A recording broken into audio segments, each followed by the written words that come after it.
मुझे पता था कि तुझे मकीन बहुत पसंद है, इसलिए मैंने हम दोनों के लिए समोसे, पास्ता, फ्राइड राइस, दाल मखनी बनाई है। बन गया तो बाहर चलते हैं ना दीदी, बहुत भूख लग रही है। कुछ ही देर में सपना और सिमरन सारा खाना बनाकर बाहर ले जाते हैं, जहां वो अपने चाचा चाची और बहन के साथ खाना खाना शुरू करते हैं। सिमरन को ज्यादा खाना पसंद था, इसलिए वो सभी पकवान में से ज्यादा खाना लेकर बैठ जाते हैं और जल्दी जल्दी खाने लगती है, जिसे देखकर सुरेश उससे कहता है, अरे सिमरन, थोड़ा आराम से खाना। तुम्हारे ही पापा के भेजे हुए पैसों से ये सब चीजें खा रही हो, हम तुमसे छीनेंगे नहीं। बोलना चैनल को छोड़ दीजिए सब्सक्राइब इसको। करें आप कुछ भी- गुनगुन कार्टून इसने तो कसम एनिमेशन। खा ली है कि सारी जिंदगी हमारी ही छाती पर मूंग तलेगी। जिस तरह से इसका खाना है ना, ठूस ठूस कर, देख लेना ससुराल वाले हमें ही आकर 4 बातें सुनाकर जाएंगे, क्योंकि माँ तो इसकी दुनिया में रही नहीं। बाप है जो कि विदेश में जाकर बैठे हैं, बस महीने के पैसे भिजवा देते हैं, हो गया बस। बेटी से तो कोई मतलब ही नहीं है। अपने चाचा चाची की बातें सुनकर सिमरन जिसने आज अपनी पसंद की डिशें बनाई थी, वो आधा अधूरा खाना खाकर उठ जाती है और अपनी दोस्त से मिलने उसके घर जाती है। इसी तरह कुछ दिन बीत जाते हैं और एक दिन उसके पिता का फोन आता है और वो अकेले में अपने पिता से काफी देर बात करती है, पर अपने चाचा चाची की कोई शिकायत नहीं करती। पापा आप कब आओगे? मेरी पढ़ाई भी पूरी हो गई है। आप 5 साल में बस एक बार आते हो। आपको पता है मुझे आपकी कितनी याद आती है। अरे बेटा, मुझे भी तेरी बहुत याद आती है और मैं विदेश में तेरी ही खातिर तो काम कर रहा हूँ। चैनल ताकि को तू इंडिया में सब्सक्राइब महारानी करें की तरह रह गुनगुन सके। कार्टून वैसे एनिमेशन। तेरे चाचा चाची तुझे कुछ कहते तो नहीं है ना? तेरी सारी ख्वाहिशें पूरी तो करते हैं ना? हाँ पापा, चाचा चाची मुझे सपना की तरह प्यार करते हैं, किसी भी चीज में कोई कमी नहीं करते। और जब आप आते हो तो अपनी आंखों से देख तो लेते हो। बस अब आप जल्दी आ जाओ।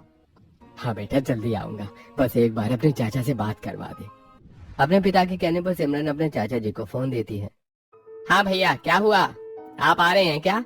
वैसे हमारी सिमरन बड़ी हो गई है, पर मैं आपका इंतजार कर रहा हूँ ताकि आप आए तो उसकी शादी के लिए सोचे। अरे भाई, तूने तो मेरे मुंह की बात छीन ली। मैं भी तुझे यही बात करने के लिए फोन किया था। मेरा टाइम पीरियड बढ़ चुका है, तो मैं इस साल शायद ही आ पाऊँ। और मैं आऊँ या ना आऊँ, मैं चाहता हूँ कि मेरी बेटी की शादी सही उम्र पर हो जाए। इसलिए तुम मेरी बेटी के लिए किसी अमीर घर का रिश्ता देख ले। जितने दहेज और पैसे की जरूरत हो मुझे बता देना, मैं भिजवा दूंगा। सुरेश से बात करके सिमरन के पिता फोन रख देते हैं, जिसके बाद सुरेश आशा से अकेले में बात करता है। मेरा भाई विदेश में बैठकर नोट छाप रहा है, कह रहा है उसकी बेटी की शादी किसी अमीर घराने में करो, पैसे की कोई दिक्कत नहीं है। मैं जितने मांगूंगा उतने भिजवा देगा। एक अपने भाई को देख लो, जिसकी रहमो करम पर हम पल रहे हैं। आप तो कुछ काम करते नहीं, यहाँ बैठकर बस अपने भाई के दिए पैसों को उड़ाते हो। सुनिए जी, हमारी भी बेटी है। भाई साहब तो सिर्फ अपनी बेटी की शादी में पैसा खर्च करेंगे, पर हमें अपने भी तो बेटी की शादी करवानी है। एक काम कीजिए, भाई साहब को झूठ कह दीजिए कि उसकी बेटी की शादी अमीर घर में हो रही है और बदले में उनसे मोटी रकम ऐंठ लेना, और हम उन पैसों से अपनी बेटी की धूमधाम से अमीर घर में शादी करवा देंगे और इस कलमुही की किसी गरीब घर में करवा देंगे। भाई साहब को क्या ही पता चलेगा। मोटी बुद्धि, कल को भाई साहब आएंगे तो तुम्हें पता क्या लगता है कि अपनी बेटी से नहीं मिलेंगे। अरे देखा है ना तुमने, सिमरन कितना ठूस ठूस कर खाती है। खाने के मामले में कोई कॉम्प्रोमाइज नहीं करती है। हम इसके पिता से झूठ कह देंगे कि तुम्हारी बेटी बदतमीज है, ससुराल वालों का कारोबार डुबो दिया और गरीब हो गई। देखिए जी, हमें इस वक्त अपनी बेटी का फ्यूचर देखना है। कहानी तो हम बना ही सकते हैं, और एक बार शादी हो गई तो भाई साहब क्या ही उखाड़ देंगे। इस तरह आशा और सुरेश मिलकर अब सिमरन के लिए जानबूझकर गरीब घर का रिश्ता देखने लगते हैं। ऐसे ही एक दिन सिमरन अपनी बहन के साथ रसोई में खड़ी होकर कुछ सब्जियां काट रही होती है। दीदी, तुम तो सब कुछ बनाना जानती हो। तुम शादी करके चले जाओगी तो मैं किसके हाथों का रोज रोज तरह का पकवान खाऊंगी? मैं इतनी जल्दी कहीं नहीं जाने वाली, और जाने से पहले तुझे खाना बनाना सिखा कर जाऊंगी। अब जल्दी से कटोरी में रखा चावल धो दे, आज मैं पुलाव बनाने वाली हूँ। अब सिमरन जल्दी से सब्जी काटकर कढ़ाई में सब्जी भूनती है और सब्जी बनने के बाद रसोई में खड़ी होकर पूड़ियाँ तलनी शुरू कर देती है। कुछ देर में पूरा परिवार खाने के लिए डाइनिंग टेबल पर आता है और हमेशा की तरह आज भी सिमरन सभी को खाना देकर अपने लिए 10-10 पूरी और पुलाव, काफी मात्रा में रायता, जूस लेकर बैठ जाती है, जिसे देखकर एक बार फिर आशा मुंह बनाती हुई उससे कहती है, देख लो जी, इसके पिता कह रहे हैं इसके लिए हम लड़का देखें। अरे ससुराल में भी क्या तू ऐसे भर भर के खाएगी? सोचा भी है तूने कभी कि तेरे ससुराल वाले क्या कहेंगे? ए बेटा, हम तुझे किसी भी चीज को खाने में रोक टोक नहीं करते, पर इतना ज्यादा खाना खाना सही नहीं है। अगर तुम मोटी हो गई तो तुमसे शादी कौन करेगा? तेरे पिता 5 साल बाद आएंगे अब, और उन्होंने हमसे कहा है कि हम तेरे लिए लड़का देखें, वो भी कोई मिडिल क्लास का, क्योंकि अमीर घर का लड़का तो तुझसे शादी करने से रहा। अपने चाचा चाची का ये बर्ताव देखकर सिमरन को काफी बुरा लगता है और वो अधूरा खाना खाकर उदास अपनी दोस्त के पास जाती है, जो शादी के बाद पहली बार अपने मायके आई थी, और सारी बात उसे बताती है। खाने में मुझे 10 तरह की वैरायटी मिलती है, पर मैं कभी भी पेट भर के नहीं खा पाती। चाचा चाची क्या ऐसे ही होते हैं? और मुझे पता है मेरे पापा विदेश से इतना पैसा भेज रहे हैं, पर फिर भी वो लोग मेरी शादी किसी गरीब घर में करना चाहते हैं। उनका कहना है कि अगर मैं मोटी हो गई तो ज्यादा खाना खाऊंगी तो अमीर घर के लोग मुझसे रिश्ता तोड़ देंगे और उन्हें खरी खोटी सुनने को मिलेगी। मेरी जगह गरीब घर में ही है। देख, सबके चाचा चाची बुरे ही होते हैं, बस तेरे चाचा चाची थोड़े कम बुरे हैं। और ये अमीर गरीब परिवार की बात है तो किस्मत पर छोड़ दे। वैसे भी अमीर से अच्छे गरीब लोग होते हैं। मैंने भी गरीब घर में ही शादी की है, जबकि मैं भी कितनी अमीर हूँ। तुझे पता है मेरे ससुराल वाले बहुत अच्छे हैं। मैंने गरीब घर में लव मैरिज करके बिल्कुल सही फैसला लिया। अब सब लोग मुझसे बहुत प्यार करते हैं। मेरी मानो तो तू भी गरीब घर में ही शादी कर ले, तुझे वहाँ प्यार और इज्जत दोनों मिलेगी। माँ के गुजर जाने के बाद सिमरन को वो प्यार नहीं मिला था जो वो चाहती थी, इसलिए जब कविता उसे शादी के लिए समझाती है तो वो रिश्ते के लिए हाँ कर देती है। समय गुजरता है और बहुत जल्द आशा सिमरन का रिश्ता पवन नाम के लड़के से तय कर देती है। समय गुजरता है और बहुत जल्द सिमरन और पवन की शादी हो जाती है, और जब वो अपने ससुराल जाती है तो सभी घर वाले उसका गृह प्रवेश करवाते हैं और उसके साथ बहुत प्यार से पेश आते हैं। माँ जी, सच कह रही थी आप। मेरी होने वाली देवरानी तो किसी राजकुमारी से कम नहीं। सच में भाभी, आप बहुत सुंदर लग रही हैं। आप बहुत थक गई होंगी ना। चलिए मैं आपको आपके कमरे तक छोड़ देती हूँ। आपको पता है आपका पूरा कमरा मैंने सजाया है। आप मुझे चलकर बताना कि आपको आपका कमरा कैसे लगा। काजल बड़ी खुशी के साथ अपनी भाभी को उनके कमरे तक ले जाती है। कुछ देर में पवन कमरे में आता है और काजल अपने कमरे में सोने के लिए चली जाती है, और सोने से पहले सिमरन और पवन कुछ बातें करते हैं। मेरे मन में बहुत सारे सवाल हैं, क्या मैं पूछ सकता हूँ? दरअसल तुम इतने अमीर घर की और हम गरीब घर से, फिर तुम उस गरीब से शादी करने के चैनल लिए को तैयार क्यों हो सब्सक्राइब गई? करें गुनगुन कार्टून क्योंकि मेरी दोस्त एनिमेशन। कहती है अमीर से अच्छे होते हैं गरीब लोग, और शादी से पहले मुझे वो प्यार नहीं मिला जो मैं चाहती थी। सोचा क्या पता शादी के बाद वो प्यार और मान सम्मान मिल सके जिसकी मैं हकदार हूँ। इस तरह पवन और सिमरन काफी सारी बातें करके अपनी गलत फहमियों को दूर करते हैं, और अगली सुबह सिमरन की पहली रसोई होती है और वो अपनी पहली रसोई के लिए काफी एक्साइटेड होती है। इसीलिए वो रसोई में काफी सारी सब्जियां, दाल, चावल, पनीर, छोले, मैदा, सूजी, दूध निकाल कर रख लेती है, और जब आटा गूंथने लगती है तो वहाँ पूजा और काजल आती हैं, जो पूरी रसोई में पहले सामान देखकर हैरान हो जाती हैं। अरे सिमरन, आज तुम्हारी पहली रसोई है और तुमने रसोई का सारा सामान बाहर निकाल के रखा है। हमारे घर में सिर्फ 7 लोग हैं, 17 नहीं। पता है दीदी, पर आज मेरी पहली रसोई है, इसलिए मैंने खाने में खीर, हलवा, पूरी, पनीर, पकौड़े, चावल, दाल जैसे कई तरह के पकवान बनाने का सोचा है। भाभी, हम जानते हैं कि आप बहुत उत्सुक हैं अपनी पहली रसोई को लेकर, पर हम इतने अमीर नहीं जो रोज 56 भोग खा सके। हमारे घर में साधारण खाना बनता है, तो आज आप अपनी पहली रसोई में सिर्फ पूरी सब्जी बना लो और मीठे में थोड़ा सा हलवा। अपनी जेठानी और नंद की बात सुनकर सिमरन उदास हो जाती है। ठीक है, अगर इस घर में ज्यादा पकवान नहीं बनते तो जो बनता है मैं वही बना देती हूँ। सिमरन उदास होकर आटा गूंथ कर उसे रख देती है और बाहर निकला हुआ सारा सामान एक एक करके फिर से रसोई में भरने लगती है, और जब उसकी नंद और जेठानी रसोई से बाहर चली जाती है तो वो खुद से कहती है, कविता तो कह रही थी कि गरीब ससुराल अमीर ससुराल से काफी अच्छा होता है, पर यहाँ तो पहले ही दिन इन लोगों ने मेरे खाने बनाने पर रोक टोक लगा दी। अब अकेली सिमरन रसोई में खड़ी होकर खाना बनाती है। कुछ देर में सभी को अपने हाथों से खाना परोसती है, जिसमें पूजा उसकी मदद करती है। सिमरन, तुम भी हमारे साथ बैठ जाओ, तुम्हें खाना मैं लगा देती हूँ। बहू, हमारे घर में सारी बहू और बेटी एक समान होती है। तुम भी बैठ जाओ चटाई पर और हमारे साथ खाना खाओ। पापा, भाभी को डाइनिंग टेबल पर खाने की आदत है। भाभी, आप एक काम करो, घर में जो छोटा सा टेबल रखा है ना, आप उस पर खा लो। अरे नहीं, ऐसा बिल्कुल नहीं है। मैं तो अपनी चाची से छुप छुप कर कमरे में ऐसे ही खाती थी, कभी बेड पर तो कभी जमीन पर, मुझे आदत है। इस तरह सिमरन अपने पूरे परिवार के साथ बैठकर खाना शुरू करती है, और वो खाने में सिर्फ 2 पूड़ी और थोड़ी सी सब्जी लेती है, जिसे देखकर सिमरन का जेठ हंसते हुए कहता है, अरे सिमरन, ये क्या, तुम तो 5 साल के बच्चे से भी कम खाना खाती हो। अरे तभी तो मोटी नहीं हो पा रही हो। शादी के बाद लड़की थोड़ी मोटी अच्छी लगती है। अगर पेट भर के खाना नहीं खाओगे तो फिर मोटी कैसे होगी? और पूजा, अपनी देवरानी को और खाना दो, बेचारी शर्मा रही है। नहीं जेठानी जी, रहने दीजिए। ज्यादा पूरी खाना सेहत के लिए अच्छा नहीं होता, और मैं वैसे भी ऑयली फूड कम खाती हूँ। कोई बात नहीं पूजा, कभी कभी खा लिया करो। वैसे भी हमारे घर में अच्छी चीजें कभी कभी बनती हैं। 2 पूरी और ले लो मेरे में से, और अगर पेट ना भरे तो बेझिझक दोबारा खाना खा लेना। पवन के कहने पर सिमरन मना नहीं कर पाती और पूरे परिवार के साथ बैठकर खाना खाती है। इसी तरह 2 दिन बीत जाते हैं और इन 2 दिनों में सिमरन अपनी जेठानी के साथ मिलकर कभी रोटी सब्जी बनाती तो कभी दाल चावल। ऐसे ही एक शाम। माँ, तुम और भाभी बाजार जा रही हो, मुझे भी साथ ले चलो ना। अच्छा, अगर हम सब बाजार चले जाएंगे तो क्या छोटी बहू घर में अकेली रहेगी? छोटी बहू, तुम भी तैयार हो जाओ। वैसे भी तुम यहाँ के बारे में कुछ नहीं जानती। हमारे साथ बाहर आओगी जाओगी तो कुछ चीजें देखोगी, तभी तो तुम्हें पता चल पाएगा कि यहाँ बाजार कहाँ लगते हैं, दुकान कहाँ है और कहाँ क्या सामान मिलता है। शांति के कहने पर सिमरन अब जल्दी से तैयार हो जाती है। कुछ ही देर में शांति अपनी दोनों बहू और बेटी के साथ बाजार जाती है और जब वो सस्ती रेगुलर सब्जी ले रही होती है तो सिमरन की नजर मशरूम, रंगीन शिमला मिर्च और मशरूम जैसी महंगी सब्जी पर पड़ती है और वो अपनी सास से कहती है, माँ जी, घी और टिंडे तो हम रोज ही खाते हैं। आज सुबह भी गोभी बनी थी, आज हम गाजर, बीन्स, मशरूम और शिमला मिर्च ले लेते हैं, पीली वाली। मैं सोच रही हूँ कि आज मैं घर में मिक्स वेज, सांभर और डोसा बना लूँ। बहू, पहली बार तूने कुछ लेने के लिए बोला पर तुझे मना करना पड़ रहा है। मैं ज्यादा पैसे नहीं लेकर आई और ये सारी सब्जियां बहुत महंगी हैं। हम लोग बहुत सोच समझ कर पैसे खर्च करते हैं। मैं जानती हूँ तू अमीर घर से आई है, रोज खाने में 5-6 तरह का आइटम होता होगा, पर हम लोग सादा खाना ही खाते हैं। बहन, कभी कभी अच्छा खाना भी खा लेना चाहिए। खैर ले लो, अपनी सब्जी 50 रुपए हो गए हैं।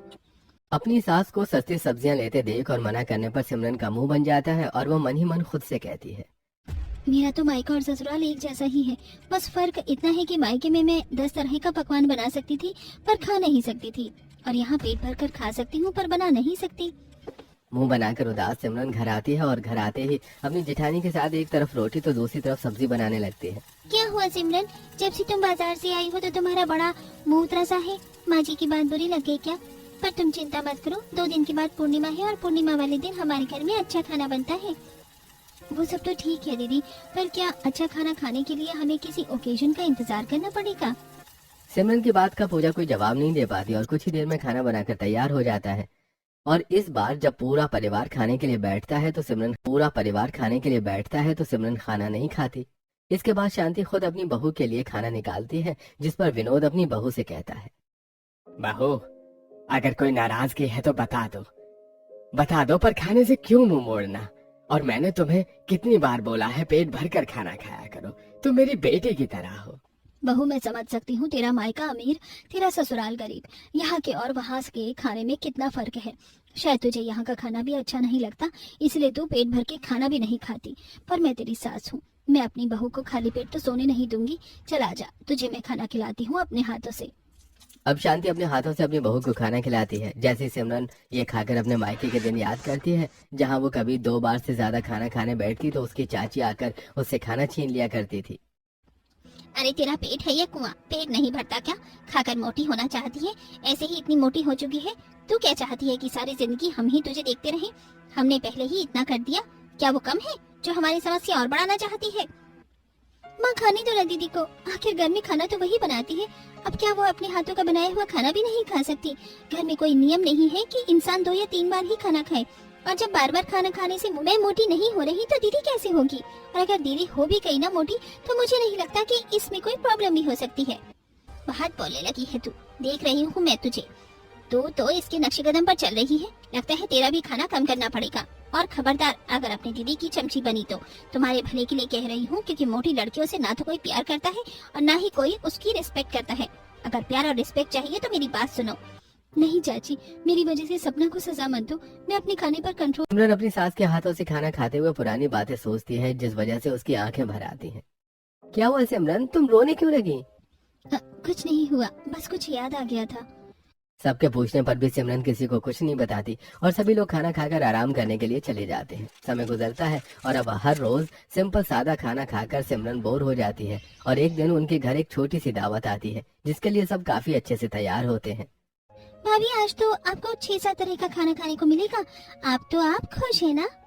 बाहर दावत है, इस वजह से आप लोग इतने खुश हैं। ऐसी दावत तो मुझे पसंद ही नहीं। सही कहा सिमरन तुमने, तुम्हें पसंद भी कैसे होगा, आखिरकार तुम अमीर घर की लड़की हो। पूजा ये बात मजाक में बोलती है, पर सिमरन को ये बात कहीं बुरी लगती है। कुछ देर में पूरा परिवार एक छोटी सी पार्टी में जाते हैं, जहाँ खाने में सिर्फ पूरी, सब्जी, चावल, दाल, रायता और मीठे में रसगुल्ला होता है, जिसे देखकर वो मुंह बनाते हुए अपने पति से कहती है, आप सब इतनी छोटी सी पार्टी के लिए इतना खुश हो रहे थे। अपने मायके में मैं इससे ज्यादा आइटम बनाती थी। मुझे तो ये पार्टी बहुत बोरिंग लगी। हाँ सिमरन, हम समझ सकते हैं तुम्हें पार्टी पसंद नहीं आई होगी। तुम्हें तो बड़ी बड़ी पार्टी देखने की आदत होगी, पर हम गरीब लोगों के लिए छोटी सी पार्टी भी बहुत बड़ी है। हर बार की तरह इस बार भी अपने पति की बात सुनकर सिमरन का मूड खराब हो जाता है। कुछ देर में पूरा परिवार पार्टी एंजॉय करके घर आते हैं और इसी तरह कुछ दिन बीत जाते हैं। और एक दिन सिमरन अपनी दोस्त से फोन पर बात करते हुए अपने ससुराल वालों की चुगली कर रही होती है। क्या तूने मुझसे झूठ कहा था? गरीब फैमिली कभी भी अपनी बहू को वो इज्जत नहीं दे सकती। मेरा ससुराल तो मेरे मायके की तरह ही है, बस फर्क इतना है कि वहाँ मेरी चाची मुझे 56 भोग बनाने देती थी, बस खाने नहीं देती थी। और यहाँ पर जबरदस्ती मेरे मुंह में ठूसते हैं, पर मुझे मेरी मर्जी का कुछ बनाने नहीं देते। अरे यार, ऐसा क्यों बोल रही है? गरीब परिवार कैसे एक वक्त का खाना कैसे जोड़ते हैं वो उसे ही पता होता है। तो और कैसे बोलूं यार, मैं समझती हूँ मेरा परिवार गरीब है, पर क्या हम 3-4 तरह का खाना नहीं बनाकर खा सकते? तुझे पता है, अच्छा खाना खाने के लिए हमें किसी दिन का इंतजार करना पड़ता है।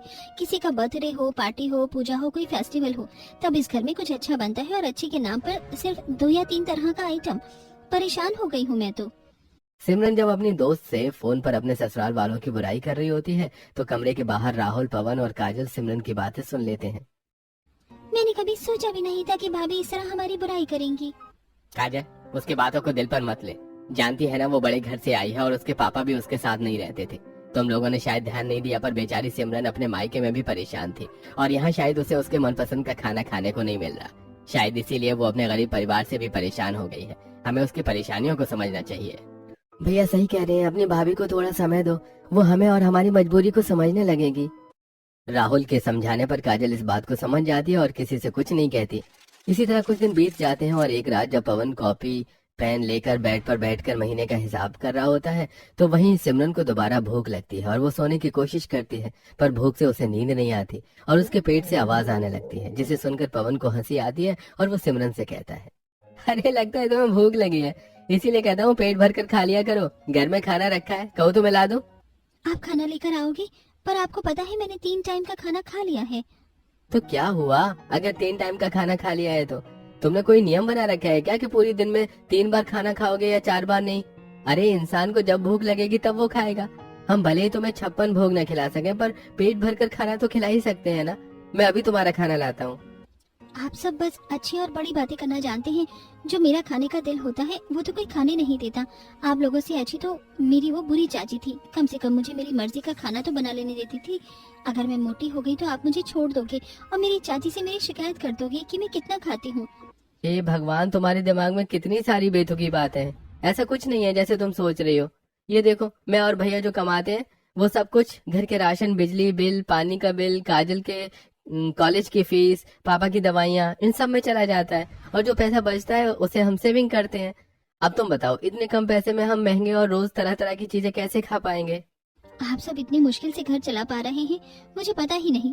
किसी ने मुझे कभी ये सारी चीजें महसूस ही नहीं होने दी। पर ये सब छोड़ो, पर सच सच बताना, आप जानबूझकर मुझे ज्यादा खिलाते हैं ना, ताकि मैं मोटी हो जाऊं और आप मुझे छोड़ सको? मुझे पता है, मेरी चाची ने मुझे बताया है सब कुछ। तुम्हारे मोटे होने की बात, तुम कितनी भी मोटी हो जाओ मैं तुम्हें नहीं छोड़ने वाला और तुम्हारी चाची से तो बिल्कुल शिकायत नहीं करूंगा। मैं जो सेविंग करता हूँ उसमें से कुछ पैसे निकाल कर तुम्हें कुछ खिला दिया करूंगा। तुम्हारा जब भी जो दिल करे मुझे बता देना, मैं तुम्हारे लिए बाहर से ला दिया करूंगा या तुम्हें बाहर लेकर चला जाया करूंगा। अपनी बीवी को खुशी के लिए इतना तो मैं कर ही सकता हूँ ना। इतना बोलकर पवन उसके लिए खाना लेकर आता है, जिसे पेट भरकर खाकर आराम से सिमरन के साथ ही रहना। चलो बेटा, मैं तुम्हें तुम्हारे कॉलेज के बाहर छोड़कर वहीं से अपने दोस्त के बेटे की शादी में चला जाऊंगा। काजल पहली बार कॉलेज की तरफ से ट्रिप पर जा रही होती है, जिस पर सिमरन काफी खुश होती है। विनोद अपनी बेटी के साथ घर से चला जाता है। अगले दिन राहुल और पवन भी ऑफिस गए होते हैं। कुछ ही देर में गली में पास्ता चाउमीन बेचने वाला आता है और शांति उससे कुछ कच्ची चाउमीन और पास्ता लेती है, जिसे देखकर उसकी पड़ोसन उससे कहती है, शांति, मैंने तो आज तक तुम्हें कभी नहीं देखा चाउमीन पास्ता लेते हुए। आज सुबह भी तुमने बहुत महंगी सब्जियां ली थी, लेकिन ये सूरज कहाँ से निकल रहा है आखिर? हाँ बहन, मेरी बहू को ये सारी चीजें बहुत पसंद है। बड़े घर की है मेरी बहू। हम गरीबों के घर में कैसे रूखा सूखा खाना खा रही है ये बात वही जानती होगी। आज घर में कोई नहीं है तो सोचा कि बहू की पसंद का कुछ सामान ले लूं ताकि वो बनाकर खा सके। शांति पास्ता लेकर अंदर जाती है और अपनी बहू को देते हुए कहती है, बहू आज घर में ज्यादा लोग नहीं हैं, सिर्फ हम 3 सास बहू हैं, इसीलिए तेरा जो बनाकर खाने का दिल करे बना ले। ज्यादा लोग में ज्यादा चीज बना पाना मुश्किल है ना, इसलिए कभी घर में कोई नहीं रहता तो तू अपनी पसंद का खाना बनाकर खा लिया कर। अपनी सास का ये प्यार देखकर सिमरन को काफी अच्छा लगता है। अब वो रसोई में जाकर कुछ सब्जी काटती है और एक तरफ पास्ता और दूसरी तरफ चाउमीन उबालने के लिए रख देती है। साथ ही वो आटा गूंथ कर सभी के लिए पराठे बनाने लगती है। कुछ देर में सिमरन सभी के लिए खाना लेकर आती है। सिमरन, तुम तो बहुत अच्छा खाना बनाती हो, मानना पड़ेगा तुम्हें। दीदी, अच्छा तो बनेगा ही, मुझे खाना बनाने का बहुत शौक है। आपको पता है, मायके में मैं हमेशा अलग अलग तरह का खाना बनाती थी, बस चाची खाने नहीं देती थी। कहती थी कि लड़कियां मोटी हो जाएं तो उनकी शादी नहीं होती और लड़कियों को 3 टाइम से ज्यादा नहीं खाना चाहिए। मेरी चाची बहुत सख्त थी। इतने दिनों में पहली बार सिमरन अपने ससुराल में इतनी खुलकर बात कर पाती है। इसी तरह कुछ हफ्ते बीत जाते हैं और एक दिन जब राहुल और पवन की एक साथ सैलरी आती है, साथ ही विनोद को उसकी पेंशन मिल जाती है। ये लो, पिछले 6 महीने से रुकी मेरी पेंशन आ गई। मैं क्या सोच रहा था कि घर में हम हमेशा सादा खाना खाते हैं, क्यों ना आज हम सब कहीं बाहर चले खाने के लिए। बहू तुम बताओ, तुम्हें क्या क्या खाना है बाहर जाकर। ये आइडिया तो बहुत अच्छा है, चलो सब जल्दी से तैयार हो जाओ। कुछ देर में पूरा परिवार एक साथ तैयार होकर बाहर एक छोटे से रेस्टोरेंट में जाते हैं, जहां सबसे पहले सिमरन अपनी पसंद का खाना ऑर्डर करती है। वेज, मेरे लिए cold drink, coffee, manchurian, rice, chilli potato, aloo naan और कढ़ाई पनीर लगा दो। आप सब क्या देख रहे हैं, आप सब भी ऑर्डर कीजिए ना। हाँ बहू, क्यों नहीं। भैया, जो मेरी बहू ने ऑर्डर करा है वही सबके लिए ला दो। लगता है मैंने कुछ ज्यादा ही ऑर्डर कर दिया, मैं कुछ आइटम कम करवा देती हूँ। अरे नहीं सिमरन, बिल्कुल नहीं, आज हमारे पास पैसे हैं। माँ, तुम क्यों शर्मा रही हो? काजल, ऑर्डर करो जो खाना है। अब काजल भी अपनी पसंद का खाना ऑर्डर करती है, जिसके बाद पूरा परिवार पहली बार एक साथ रेस्टोरेंट में खाना खाता है। कैसा लगा सिमरन, अपने पूरे परिवार के साथ बाहर डिनर करके? बहुत अच्छा लग रहा है। मैं हमेशा अपने परिवार के साथ बाहर डिनर करना चाहती थी, क्योंकि चाचा चाची हमेशा मुझे अकेला घर में छोड़कर चले जाते थे। सिमरन की बात सुनकर अब सब उसे दिलासा देते हैं और कुछ ही देर में पूरा परिवार घर आता है, जहां देखते हैं कि घर के बाहर सिमरन के पिता खड़े हैं। सिमरन अपने पिता को देखकर तुरंत गले लग जाती है और उसके पिता से कहते हैं, मेरी बच्ची, मैं तेरे लिए विदेश गया ताकि तुझे राजकुमारी की तरह पाल सकूं, किसी भी चीज की कमी ना आ सके। पर तेरे उस लालची चाचा चाची ने तेरी शादी गरीब घर में करवा दी और मुझसे झूठ कहा कि तूने खुद अपनी मर्जी से यह शादी की है। तेरा चेहरा देखकर बाद में मुझे पड़ोसियों से पता चला तेरे बारे में, पर तुझे फिक्र करने की जरूरत नहीं है। मैं तेरी दूसरी शादी करवाऊंगा अमीर घर में, तू यहाँ से चल। नहीं पापा, मुझे कहीं नहीं जाना। अमीर घर में चली जाऊंगी तो हमेशा दुखी रहूंगी। मैं उनके नियम फॉलो नहीं कर पाऊंगी और मैं अपने गरीब ससुराल में बहुत खुश हूँ।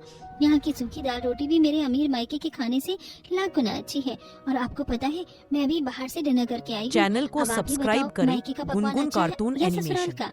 मेरी बेटी कब इतनी बड़ी और समझदार हो गई, मुझे पता ही नहीं चला। मैंने बहुत बड़ी गलती करी तुझे तेरे चाचा चाची के हवाले करके।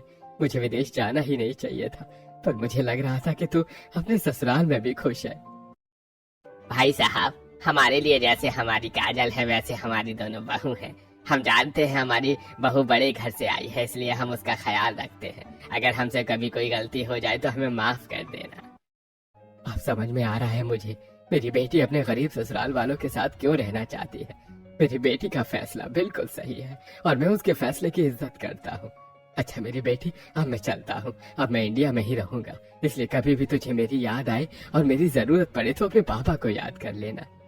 जो सिमरन ससुराल में आकर एडजस्ट नहीं कर पा रही थी, अपने ही ससुराल वालों की चुगली अपने दोस्तों से कर रही थी, वही सिमरन अपने ससुराल वालों का प्यार और उनकी कदर देखकर खुश हो जाती है और वो अब अपने ससुराल में अच्छे से रहती है और जो उसे खाने को मिलता है अपने पूरे परिवार के साथ पेट भरकर हंसी खुशी।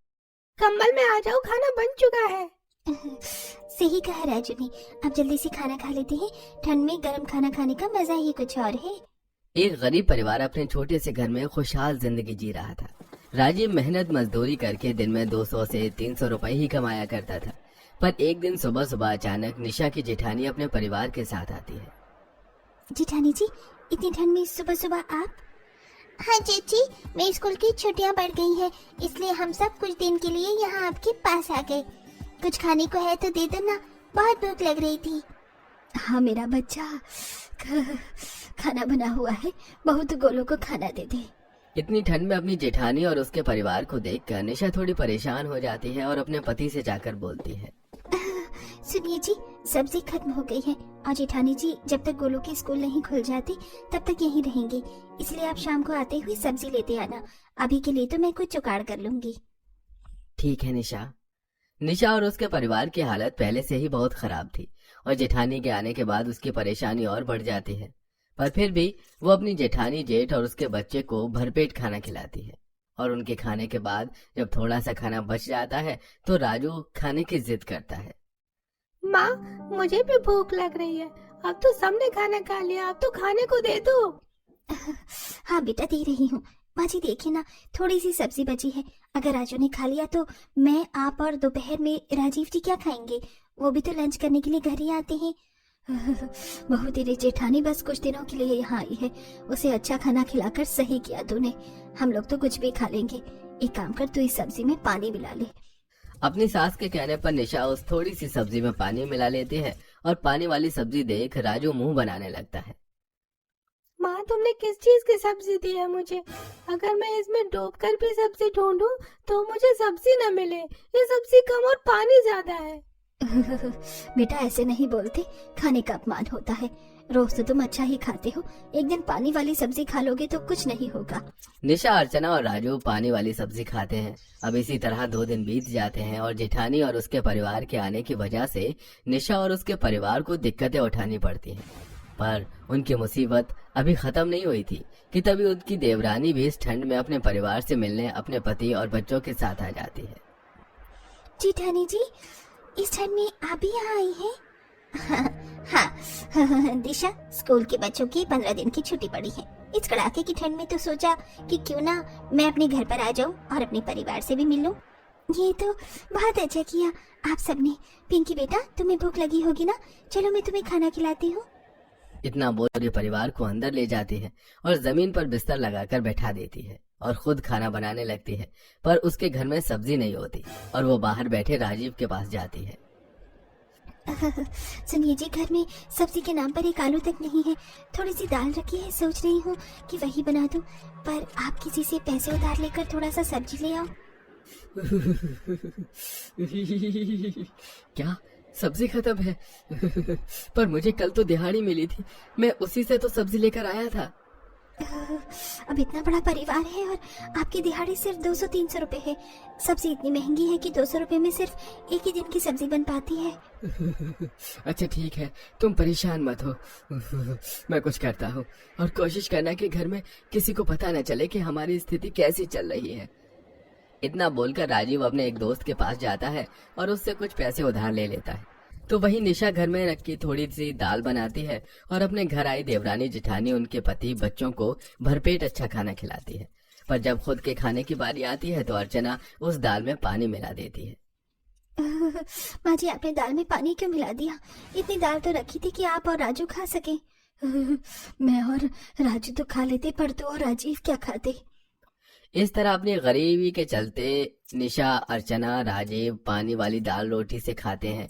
पर घर में आए दिशा, आरती, उनके पति और बच्चों को कभी इस बात की भनक नहीं पड़ती। और एक दिन दीदी, छुट्टी खत्म होने में सिर्फ 10 दिन ही बच रहे हैं। मैं सोच रही हूँ कि क्यों ना ननन जी को भी बुला लूं। अब आए हैं तो सब मिल ही लेते हैं, पता नहीं फिर कब ये मौका मिले। ये तो बहुत अच्छा आइडिया है आरती, है ना माँ जी? हाँ बहू, वैसे भी बहुत समय हो गया है, मैं अपनी बेटी और उसके बच्चों से नहीं मिली। इसी बहाने मैं अपनी बेटी से भी मिल लूंगी। माँ जी कितनी खुश हैं, पर मैं सबका खाना कैसे पूरा करूं?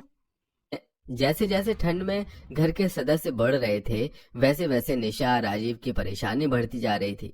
अब अगले दिन अपनी भाभी के बुलाने पर काजल भी अपने बेटे को लेकर आ जाती है। भाभी, आप सबकी बहुत दिनों से याद आ रही थी। सोच रही थी कि इस ठंड में मिलने आऊं, और देखो आप सबकी एक साथ मुलाकात हो गई। हाँ बेटा, मुझे भी तुम सबको यहाँ एक साथ देखकर बहुत खुशी हो रही है। माँ, मुझे भी आपसे मिलकर बहुत ज्यादा अच्छा लग रहा है। भाभी, मुझे बहुत भूख लग रही है, आज तो मुझे आपके हाथों का खाना खाना है। काजल, निशा अकेली है, वो इतने लोगों का खाना कैसे बना पाएगी? निशा, तुम कहो तो मैं तुम्हारी कोई मदद कर दूं? नहीं नहीं दीदी, मैं सब संभालूंगी। आप सब कुछ दिन के लिए यहाँ आए हैं और ऐसे में भी इस ठंड में मैं आप लोगों से काम करवाऊं, अच्छा थोड़ी ना लगता है। इतना बोलकर निशा खाना बनाने के लिए बैठती है और वो देखती है कि घर में सिर्फ 4 आलू और 1 कटोरी दाल रखी है। ये देख निशा बहुत परेशान होती है और जैसे ही राजीव घर आता है, अब तो ननद जी भी आ गई है और राजू भी जिद पर अड़ गया है कि आज वो पानी वाला खाना नहीं खाएगा और घर में आज सब्जी दाल कुछ नहीं है। कहीं से कुछ बंदोबस्त करो ना। क्या बंदोबस्त करूं निशा? दिन की 200 से 300 रुपए की दिहाड़ी मिलती है। वो भी किसी न किसी चीज में खर्च हो जाती है और अब तो किसी से उधार भी नहीं मांग सकता। एक काम करता हूँ, थोड़ी सी दाल दुकान वाले से उधार ले आता हूँ। राजीव बेटा, अभी तो तू दाल ला देगा, पर कल सुबह क्या बनेगा? माँ चिंता मत करो, सुबह का भी इंतजाम हो जाएगा। मैं अभी दुकान वाले से उधार लेकर आता हूँ। राजीव अब दुकान जाता है और वहाँ पर आधा किलो दाल उधार मांगता है। नहीं राजू भैया, मैं आपको आधा किलो दाल उधार नहीं देने वाला। पिछली बार भी आप 1 किलो चावल उधार ले गए थे, अब तक पैसे नहीं दिए हैं। अगर लेना है दाल तो 200 ग्राम ले लो बस। कोई बात नहीं, आप 200 ग्राम चैनल को सब्सक्राइब करें। राजीव 200 गुनगुन ग्राम दाल कार्टून लेकर घर एनिमेशन। जाता है, जहाँ निशा दाल में आलू मिलाकर बनाती है और घर वालों को खाना खिलाती है, पर खुद पूरा परिवार भूखा रह जाता है। माँ तुम मुझसे नाराज हो, इसलिए तुमने मुझे आज खाना नहीं दिया। अब से मैं पानी वाला खाना चुपचाप खा लिया करूँगा। कुछ खाने को दे दो, बहुत भूख लग रही है। चाची, मुझे भी फिर से भूख लग गई है। बच्चों की बातें सुनकर निशा थोड़ा सा चावल कढ़ाई में भून कर बच्चों को खाने को देती है और अगली सुबह घर में दाल सब्जी न होने की वजह से अर्चना और निशा अपनी पड़ोस के घर राशन मांगने जाती है। और इसी बीच दिशा, आरती, काजल खुद खाना बनाने के लिए बैठती हैं और वो देखती हैं कि घर का सारा राशन खत्म है। भाभी, घर में तो राशन का एक दाना नहीं है। कैसे भाभी ने हम लोगों को खाना खिलाया होगा? मेरी देवरानी की आर्थिक स्थिति इतनी खराब है, मुझे पता नहीं था। अगर पता होता तो हम सब एक साथ यहाँ आते ही नहीं। भाभी, आपने हमें बताया क्यों नहीं अपनी खराब परिस्थिति के बारे में? घर में एक दाना नहीं है और इसमें भी आपने हमें इतना अच्छा खाना खिलाया। हमें बता देती तो हम कुछ मदद करते आपकी। अच्छा हुआ बुआ जो आपको सच का पता चल गया। आपको नहीं पता आप लोगों को माँ अच्छा खाना खिलाती थी और मुझे पानी वाला। ये राजू क्या बोल रहा है भाभी? आप सब इस ठंड में इतने दिनों बाद यहाँ आई थी। मैं नहीं चाहती थी कि आप लोगों को कुछ भी पता चले। मैं चाहती थी जैसे आप हंसते हंसते आए हैं वैसे ही जाएं। निशा, हम एक परिवार हैं। वो तो किस्मत का खेल ऐसा है कि हम सबको अलग रहना पड़ रहा है और मौका देखकर मिलने के लिए यहाँ आ जाते हैं। पर इसका मतलब ये नहीं कि हम पराए हो गए हैं। मैं अभी तुम्हारे जेठ जी को भेजती हूँ राशन लाने के लिए। हम सब अच्छा खाना खाएंगे आज। जब दिशा के परिवार को उसकी स्थिति का पता चलता है तो दिशा, आरती और अंजलि मिलकर घर में राशन मंगवाते हैं और सब उस दिन अच्छा खाना खाते हैं। इसी तरह कुछ दिन बीत जाते हैं और छुट्टियां खत्म होने पर ठंड में सभी लोग अपने अपने घर चले जाते हैं और एक बार फिर से निशा पहले की तरह रहती है। मुझे नहीं लगता कि हम ये कर पाएंगी। ये बहुत ज्यादा कठिन है। ऊपर से ठंड में हाथ पैर भी सुन्न पड़ रहा है। सारे शरीर का खून जमने को हो रहा है। नहीं पुष्पा, हमें ये करना होगा। जब तक तुम खुदाई करोगी तब तक हम बांस से आधा मंडप बनाने का सामान तैयार कर लेंगे। कोशिश करती रहो, हम ये कर सकते हैं। हमें ये हर हाल में करना होगा। सब मिलकर फिर से फावड़े से जमीन को खोदने लगती हैं, मगर आखिर ये पांचों बहुएं इतनी भयंकर बर्फीले तूफान में जमीन को क्यों खोद रही थी? क्या नदी के अंदर कोई खजाना छिपा था जिसे वह ढूंढ रही थी? जहाँ पांचों बहू रत्ना, ममता, पुष्पा, बिंदिया, ललिता फटी चादर में ठंड में जूझ रही होती हैं। हमारी झोपड़ी के अंदर बर्फ जितनी ठंडक पैदा हो गई है, ऊपर से इस फटी चादर में ठंड नहीं भाग रही। हाथ पैर ठंडे पड़े हैं। कुछ जुगाड़ लगाना पड़ेगा वरना सर्दी के मौसम में सोना दुश्वार हो जाएगा। ऐसा बोलते हुए ममता जूट की बोरी को चादर में सिलकर ओढ़ लेती है। अरे वाह, क्या धांसू जुगाड़ लगाया है तुमने तो। ममता, इस बोरी के अंदर तो मखमली रजाई जितनी गर्माहट है। अब हमें रात भर कपकपाना तो नहीं पड़ेगा। बस हम पांचों के पति जल्दी से कमाकर लौट आए। लाला का उधार भी हमारे सर पर इतना ज्यादा चढ़ गया है, हर दिन टोकता है। ऊपर से कई महीनों का किराया भी सर पर चढ़ गया है। पांचों इन्हीं सब चिंता में बातचीत करते हुए सो जाती हैं। पांचों बहुएं मध्यम वर्गीय परिवार से आई थी और जुगाड़ू थी। कुछ ही दिन में पांचों भाई शहर से गांव लौट आते हैं। रतन, अरे ओ रतन, कहाँ हो तुम लोग? देखो हम लोग आ गए। आप आ गए? आप लोग, पता है हम पांचों आप भाइयों के आने का रोज रास्ता देखती थी। ये सब छोड़ो, ये देखो हम तुम पांचों के लिए क्या लेकर आए हैं। साड़ियाँ, चूड़ियाँ, बालियाँ। तुम लोगों को हमेशा शिकायत रहती थी ना कि हम तुम्हें कभी कुछ लाकर खरीद कर नहीं देते, तो इस बार हम तुम्हारे लिए उपहार लाए हैं। इतनी महंगी साड़ियाँ, चूड़ियाँ, इन सब चीजों की क्या जरूरत थी? रत्ना भाभी, भैया आपके लिए इतनी शौक से शहर से ये सारी चीज लेकर आए हैं, लेकिन आप खुश नहीं हुई, क्या बात है? आप सब भाइयों को होश खबर नहीं है क्या? पिछले 6 महीने का किराया चढ़ गया है। हमें पता है किस तरह से हमने जुगाड़ लगाकर आपके जाने के बाद घर चलाया है। कभी साग पात खाकर तो कभी भूखा सोकर। मकान मालिक को क्या जवाब देंगे? किराया मांगे आते ही होंगे। तुम लोग चिंता मत करो, हम बात कर लेंगे। फिलहाल 1-2 महीने का किराया भर देंगे, बाकी थोड़ी मोहलत मांग लेंगे। अरे कोई मोहलत नहीं मिलने वाली तुम लोगों को। आज के आज मेरा घर खाली कर दो। मैंने अपने मकान को दूसरे किराएदार को चढ़ा दिया है। अब पूरा परिवार ठंड के भयंकर मौसम में सड़क पर दर दर भटकने लगता है। तभी मौसम इतना ज्यादा खराब हो जाता है कि भयंकर बर्फ की बारिश होने लगती है। हे भगवान, मौसम खराब हो गया, ठंड भी बढ़ती जा रही है। शाम हमारे पास सिर छुपाने के लिए जगह नहीं है, कोई तो जुगाड़ लगाना पड़ेगा। तभी रत्ना को एकदम से कुछ याद आता है। हे भगवान, ये चूल्हा तो आज चिमनी जितना धुआं मचा रहा है। लकड़ियां उससे इतनी भीग गई हैं कि आग नहीं पकड़ रही हैं। पुष्पा, लकड़ी बुझा दो। रत्ना जी, आप मुझे 10-20 रुपए दे दीजिए, मैं उपले ले आती हूँ खरीद कर। अगर मेरे पास पैसे होते तो क्या कहना पड़ता बिंदिया, पिछले सारे पैसे खत्म हो गए, उधार में थोड़ा आटा चावल लाई हूँ लाला से। हे भगवान, ये क्या मुसीबत पड़ गई है। चूल्हा नहीं जलेगा तो खाना कैसे बनेगा? कुछ जुगाड़ भी नहीं सूझ रहा है। एक जुगाड़ है, चलो क्यों ना हम नदी के पास वाले घने बांस के जंगल में चलते हैं, ईंधन के लिए लकड़ी ले आते हैं। पांचों जुगाड़ू बहू अपनी जरूरत पूरी करने के लिए उस घने जंगल में आती हैं जहाँ कोई आता जाता नहीं है। देखो, इस जंगल में कितने सारे सूखे पत्ते हैं। सूखे पत्तों से बहुत ही अच्छी चूल्हे की आंच पकड़ती है, इसलिए चलते हैं। और देखो, लगता है ये कुछ बांस के पेड़ भी तूफान में टूटकर गिर पड़े हैं, इसे भी ले चलते हैं, काम आएगा। पांचों बहुएं बांस के बड़े बड़े टहनियों को जंगल से इस्तेमाल के लिए ले। चलो सब लोग जंगल वाली नदी के पास चलते हैं।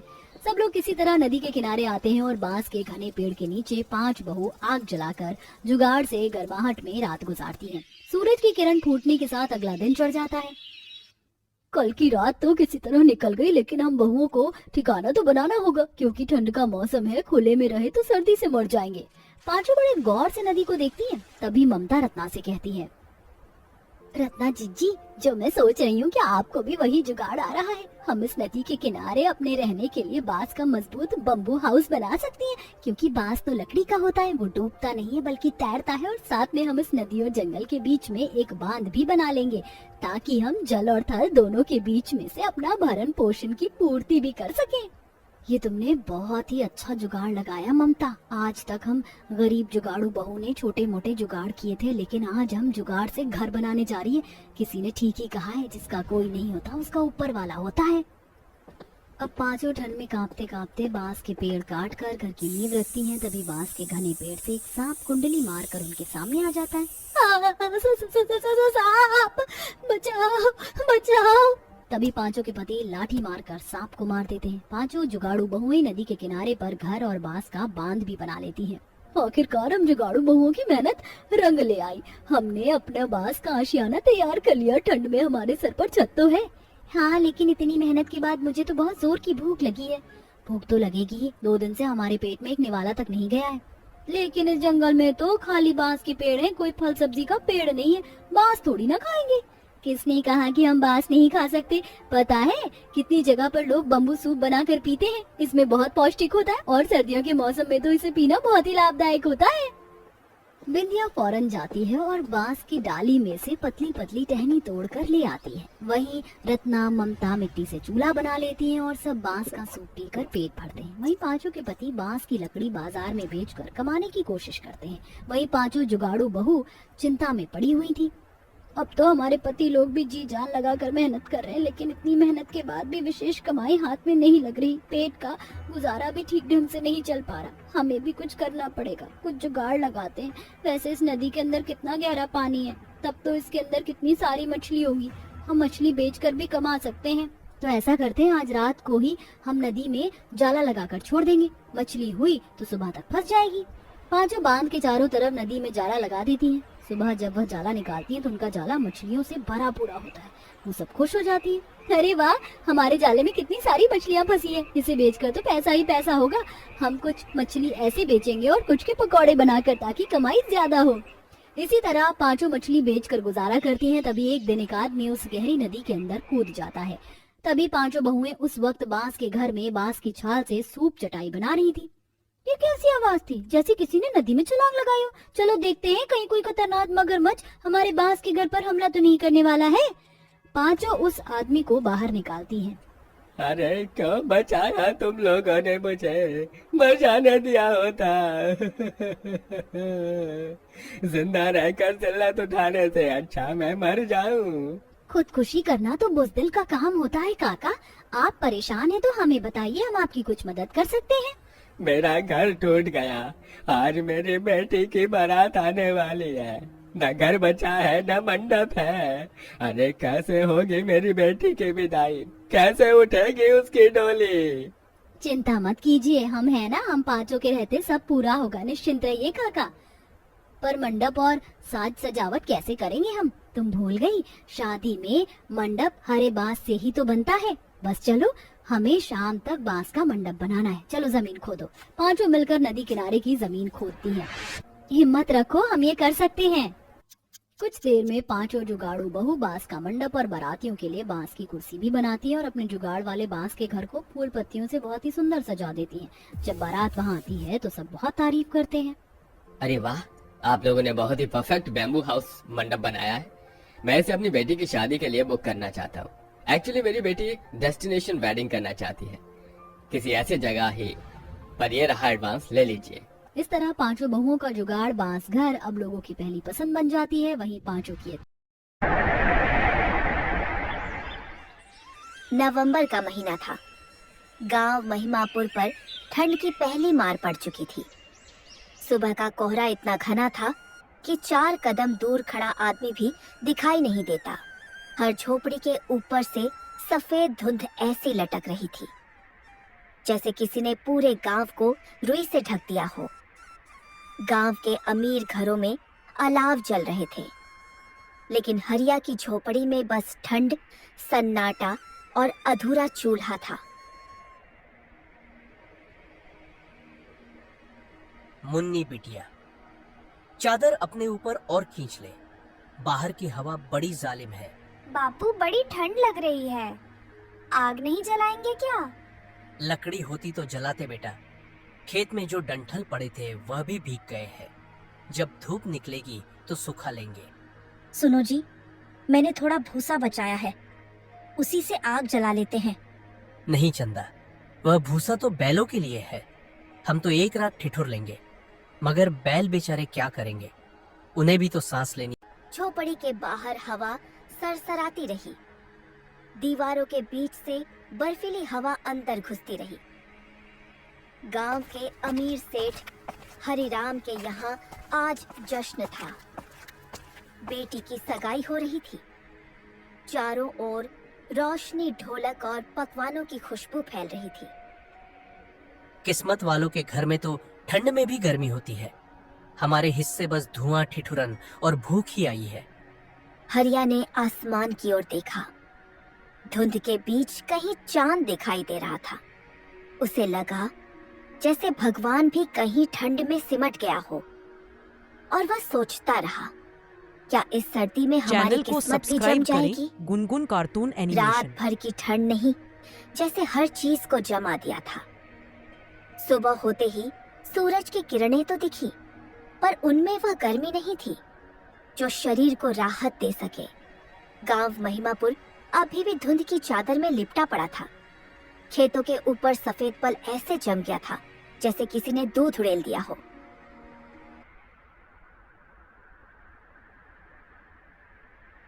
ओ चंदा, जरा वह पुराना मफलर दे देना, खेत पर जाना है, गेहूं की हालत देखनी है।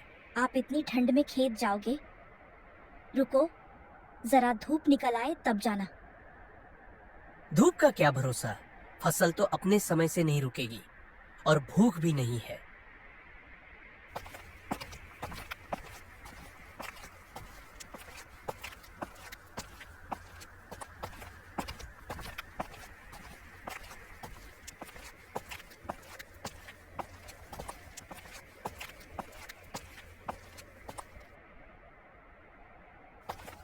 हरिया अपने पुराने जूते पहनकर खेत की ओर चल पड़ा। कंधे पर फावड़ा, शरीर पर मफलर और पैरों में ठंड की चुभन। हर कदम पर लगता जैसे जमीन की ठंड पैर से होकर सीने तक पहुंच रही हो।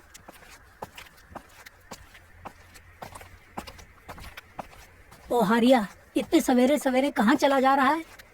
खेत की ओर चाचा, फसल देखनी है। रात को पाला पड़ा था। सुन बेटा, ठंड बड़ी कड़क है। हम तो उम्र के मारे घर में बैठे हैं। तू जवान है मगर ध्यान रखना, बर्फीली हवा से सीना जम जाता है। डरती तो ठंड भी होगी चाचा, हम जैसे लोगों से जो रोज पेट के लिए लड़ते हैं। खेत पर पहुंचते ही हरिया के कदम थम गए। गेहूं की नन्ही बालियां झुकी थी। पाली की ठंड से पत्ते सफेद हो गए थे। जमीन इतनी सख्त हो गई थी कि फावड़ा भी उसमें घुसने से इनकार कर रहा था। हे भगवान, अगर यह फसल मर गई तो घर कैसे चलेगा? बेटा, इस साल तो मौसम ही रूठा है। इस साल बारिश भी बहुत ज्यादा हुई और अब यह ठंड। सब किसान रो रहे हैं। दोनों ने खेत की मेड़ पर बैठकर थोड़ा गुड़ और चना खाया। हर कौर के साथ ठंड जैसे अंदर उतरती जा रही थी, पर बातों में एक उम्मीद थी कि कल शायद कुछ बेहतर हो। अगर सेठ हरिराम कुछ अनाज उधार दे देता तो कुछ दिन कट जाते चाचा, पर वह तो ब्याज सुनकर ही दरवाजा बंद कर देता है। हिम्मत मत हार बेटा, गरीब की ठंड दोहरी होती है, एक मौसम की और एक मजबूरी की। पर सूरज हर बार उगता है, बस थोड़ी देर लगती है। हरिया ने आसमान की ओर देखा। सूरज बादलों के पीछे छिपा था। वो मुस्कुराया और बोला, कभी तो निकल ही आएगा सूरज चाचा। हमारे नसीब की धूप भी शायद इंतजार कर रही है। दिन ढलते ढलते फिर वही सर्द हवाएं लौट आई थी। सूरज जैसे जल्द ही ठंड से हार मानकर बादलों के पीछे छिप गया था। गांव महिमापुर की गलियां फिर से वीरान हो चली। लोग अपने अपने घरों में अलाव जलाकर बैठे थे, मगर हरिया की झोपड़ी में लकड़ियों का एक टुकड़ा भी नहीं था। सुनिए जी, जरा देखिए तो चूल्हे में कुछ भी नहीं बचा, ना लकड़ी है ना भूसा। ये ठंड तो जान ले लेगी। कल खेत की तरफ गया था, तालाब के किनारे जो सूखी झाड़ियां थी वह भी सब लोग ले गए। अब तो कुछ नहीं बचा। माँ, मुझे बहुत ठंड लग रही है। बस बेटा, थोड़ी देर और, मैं तेरे लिए कुछ करूंगी। चंदा देवी ने कोने में रखे उन बर्तनों को देखा। बस थोड़ा सा चावल और एक कटोरी दाल बचा था। सुनिए जी, थोड़ा सा चावल बचा है, खिचड़ी बना देती हूँ। हाँ, बना दो चंदा। बच्ची को कुछ गरम मिल जाए तो अच्छा है। हम तो पानी पीकर लेट जाएंगे। आप भी थोड़ा खा लेना जी, सारा दिन खेत में रहे, ठंड भी लगी होगी। नहीं चंदा, बच्ची की भूख पहले। हमने तो इतनी ठंड झेली है कि अब आदत सी हो गई है।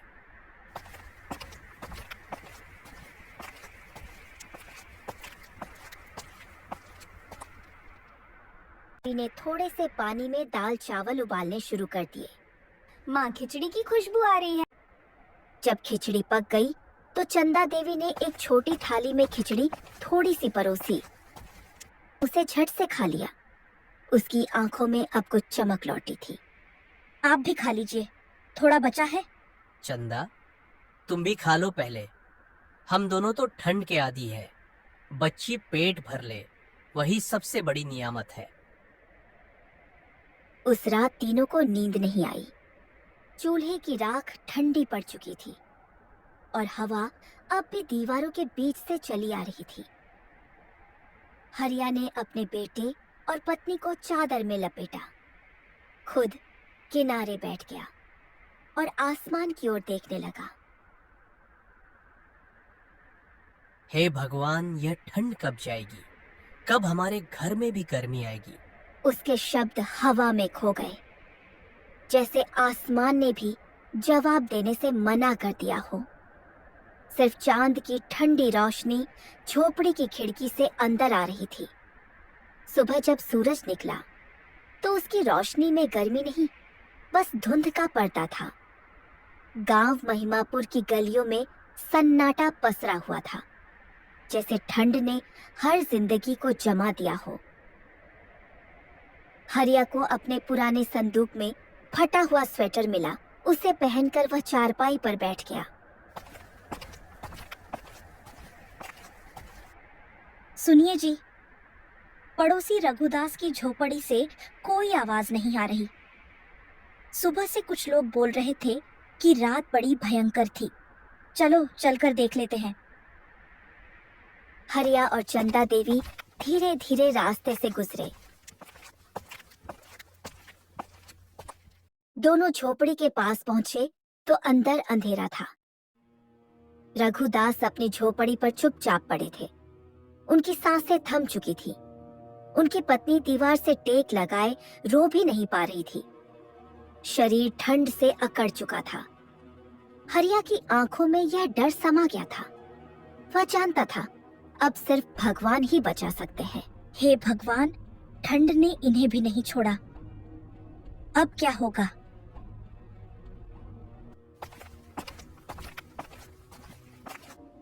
बाबूजी, क्या रघुदास काका मर गए? हाँ बेटी, बूढ़ों के लिए तो ठंड बहुत बड़ी बीमारी है। अगर गरीबों के घर आग न जले तो जान चली जाती है। फिर हम आग क्यों नहीं जलाते बापू? कहाँ से ले लकड़ी बेटी, अब जंगल भी तो सूखा पड़ा है। शाम तक खबर फैल गई। गांव में अब तक 5 लोग ठंड से मर चुके थे। गांव के चौपाल पर लोग जमा हुए। सबके चेहरों पर डर और लाचारी थी। भाइयों, ये सर्दी तो मौत बनकर आई है।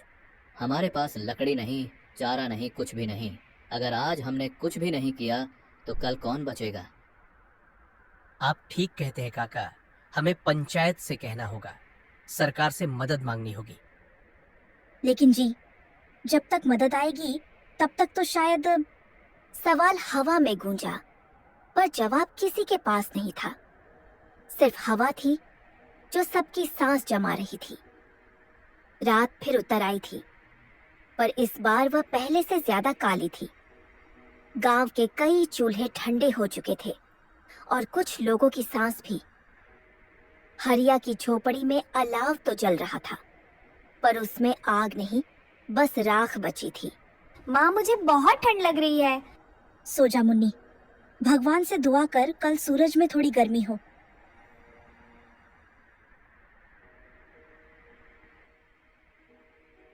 सुनिए जी, अब घर में खाने को कुछ भी नहीं बचा। भोला की खांसी बढ़ती जा रही है, कहीं कुछ इंतजाम करना होगा। जानता हूँ चंदा, पर कहाँ जाऊं, बाजार दूर है, रास्ते बर्फ से ढके पड़े हैं। किसान हूँ और खेत में बर्फ जमी है, काम ठप है। फिर भी मैं कुछ तो करूंगा। भगवान, अगर तूने मुझे हिम्मत दी है तो मैं अपने गांव को यूं मरने नहीं दूंगा। मैं जंगल जाऊंगा, भले ही ठंड काट खाए, पर गांव के लिए लकड़ी लाऊंगा।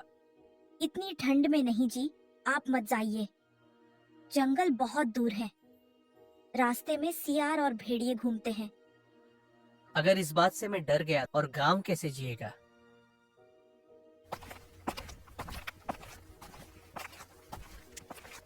सावधानी से जाइएगा। तुम बस चूल्हा संभालना चंदा, मैं लौटूंगा तो आग और उम्मीद दोनों लाऊंगा।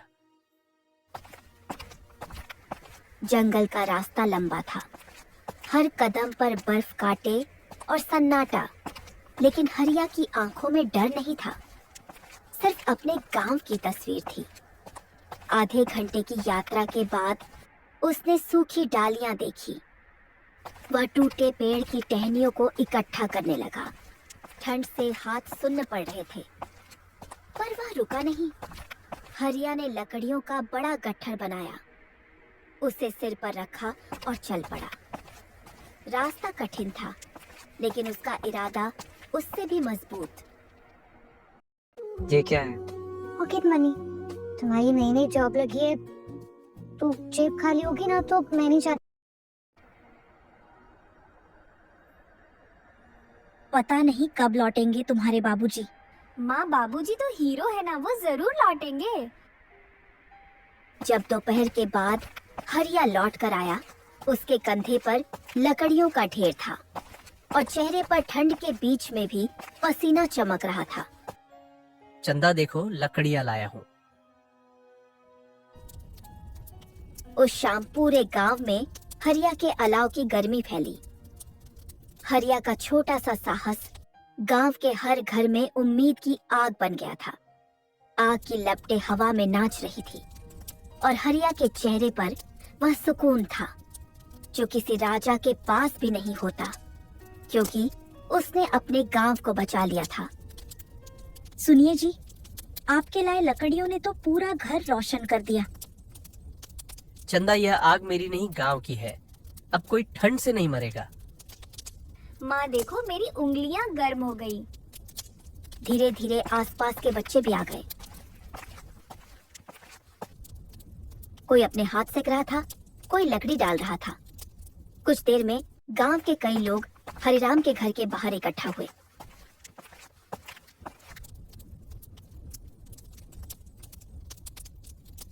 हरिया बेटा, तूने तो कमाल कर दिया। हम सब तो मौत का इंतजार कर रहे थे और तूने आग जलाकर हमें जिंदगी दे दी। मैंने तो बस हिम्मत की है। अगर सब साथ मिले तो गांव में कोई ठंड से नहीं मरेगा। हरिया की बात सुनकर सबकी आंखों में नई चमक आ गई। उस रात हरिया के आंगन में कई अलाव जले। हर घर से कोई ना कोई आया, कोई बूढ़ा, कोई बच्चा, कोई और। सब एक दूसरे के पास बैठे आग सेकते और कहानी सुनाते रहे। सुनो जी, अब लगता है ठंड भी हार मान जाएगी। हाँ चंदा, जब लोग एक साथ हो तो कोई ठंड, कोई तूफान टिक नहीं सकता। आज की लपटें हवा में नाच रही थी और हरिया के चेहरे पर वह सुकून था जो किसी राजा के पास भी नहीं होता, क्योंकि उसने अपने गांव को बचा लिया था।